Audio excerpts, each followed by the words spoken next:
hard aground in a nor'easter. Can ingenuity and teamwork overcome the force of nature?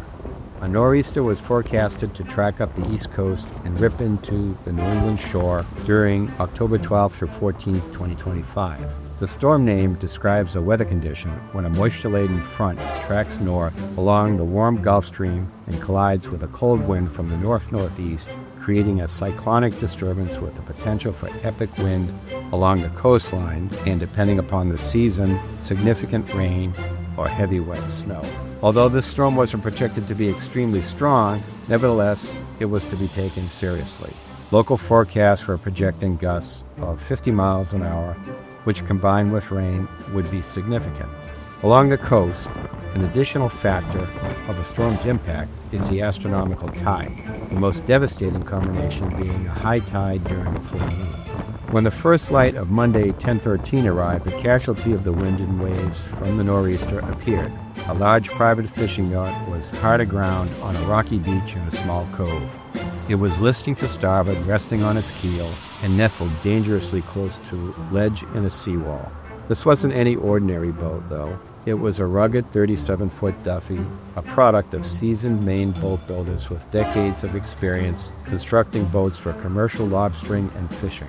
This construction meant that the hull was most likely intact and could float. A lighter construction would have been holed or destroyed. That was the good news. The rest of the story was that it displaced 18,000 pounds, and with an incoming tide and wave action, it could be battered onto an unforgiving ledge in seawall. Action was needed, and time was of the essence. A team and a plan had to be assembled. First, large inflated flotation bags were lashed to the bow and under the stern. Hopefully the incoming tide would lift the hull quickly with the added buoyancy. A side issue was if the hull was afloat, even partially, would the boat be pushed on the rocks. Out of the stormy sound, two boats emerged.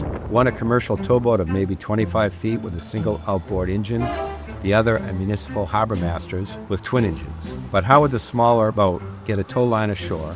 And if it could get a line to the grounded yacht, could a much smaller, lighter boat pull 9 tons that might be partially grounded? In the meanwhile, a crowd had assembled in their foul weather gear on shore, and from it emerged a person in a wetsuit with fins. He swam out towards the towing boat, and a line was thrown towards him.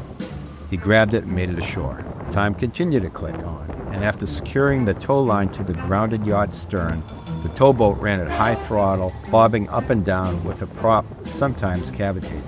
Although it didn't budge the grounded vessel, it would counter the force of the incoming waves against the stern, which could doom the rescue. This went on for an extended time, pulling from side to side in an attempt to dislodge it from the grip of the rocky beach. Then the harbor master sprang into action.